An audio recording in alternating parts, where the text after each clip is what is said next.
Here we go again, fellas. We're back. It's your boy H-Ville back again with another action figure review from my massive collection of action figures. Today we're going to be looking at Marvel Legends Black Widow from their Rider series. Get a good look at the box.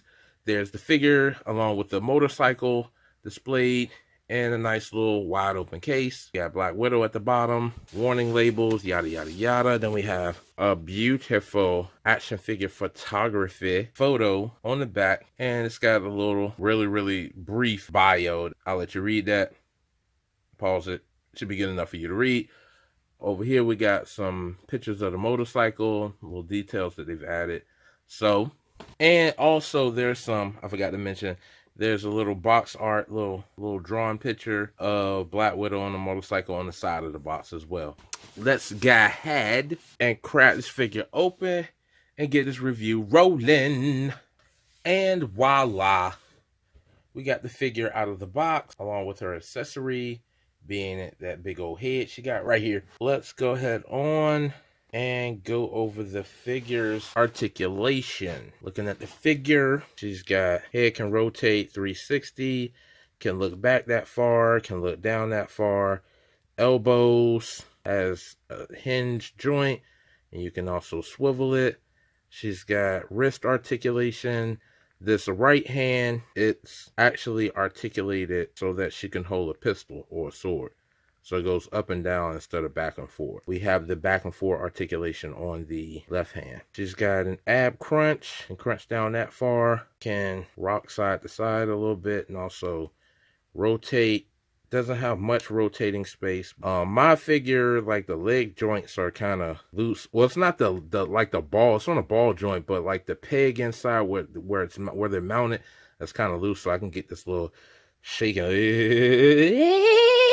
Nice sculpting on the back. Got a little, I guess those are supposed to be belt buckles, but if you look, it's not even an indentation of a belt. So it's just like painted up there. But yeah, I like the sculpting of the suit. It actually looks like a suit on her, not just, a painted bare skin body. She's got wrinkles on the legs and stuff, or where the fabric is bending, or supposedly. Legs can go up that far. She's got double knee, ankle articulation, and it's also on a peg so it can swivel back and forth, be a little bit more posability. That's pretty much it for her articulation. Oh yeah, she has a thigh cut. Gotta have a thigh cut. That is a very important articulation that a lot of figures, as I'm going through a lot of the figures that I bought recently, it's like whenever if it don't got double knee and it's thigh cut, it makes for a pretty crappy posable figure. So I just wanted to point that out. Glad she got a thigh cut. Got to take a good look at that head sculpt. Head looking good. I like the blue on the eyes. Did a good job. You can actually see the pupils in there along with the iris. So good job on that. Nice pretty red lipstick. Hair looks okay. Looks good. Got a little black shadowing in there. Good job on that. I like that collar that they got around the neck and a little silver on the zipper. Got her little arm blasters, or I don't know if they're supposed to be blasters on this outfit, but she shoots her little stingers out of there. But all in all, good looking figure. All right, let's look at this alternate head that we get. This head's pretty much the same face, same exact face. They just, glued on a longer hairstyle, which I prefer women with longer hair. So I think I might like this head better than the short hair. The short hair looks good as well, but I like long hair, even though this long hair is going to impede movement on the head. But let's go ahead and pop it off, see what it looks like with the long hair version. And there she is with the long hair version. And I think, yeah, I like the long hair. I definitely dig the long hair, but that's just because it's my preference. It's the same face or whatever. And I'm not saying that head doesn't look good as well. It's just that I prefer the long hair. So that's Black Widow. Let's go ahead on and look at her cycle. The cycle has a fair amount of detail on it. Not really, I can't tell you the model of a real life motorcycle that is molded after, but I don't think it's supposed to be one specifically. They just took the likeness of a bike and made it. I don't know, maybe it's a Ducati, maybe it's a Kawasaki, maybe it's a BMW. I don't know, but it is a cool looking bike. I just noticed that that glass is kind of clear. It's clearer right here, or more translucent right here than it is right here. I don't know if they did that on purpose or there's just some dust in there. I don't know. Got the amber-ish headlight on it, so can cut through that fog at night. Of course, it's got the Black Widow emblem right there. I'm looking at it, and it does not have any brakes. No brake handle, so yeah, I don't know how she planned on stopping it. They do got little instrument gauges right there. Speedometer and the tach. Pretty nice.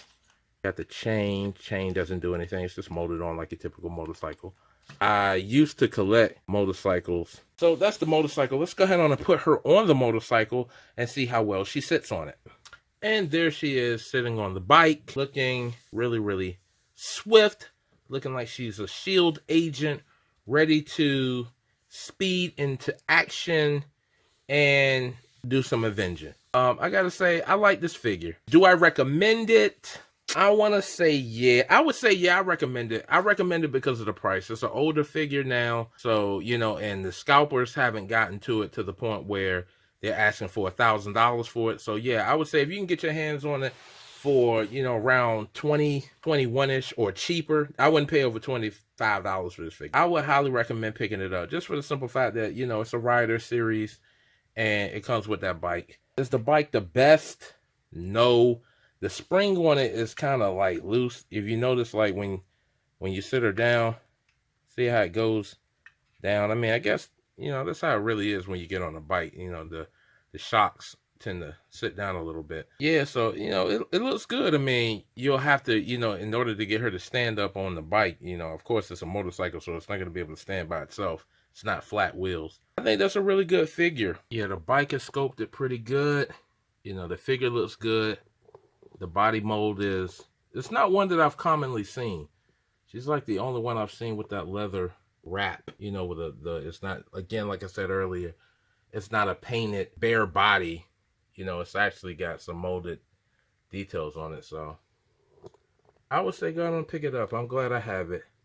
Figure does look good. And it's a great addition to anybody's collection. So thanks for watching. I will catch you on the next one. Peace and a bye-bye. Later.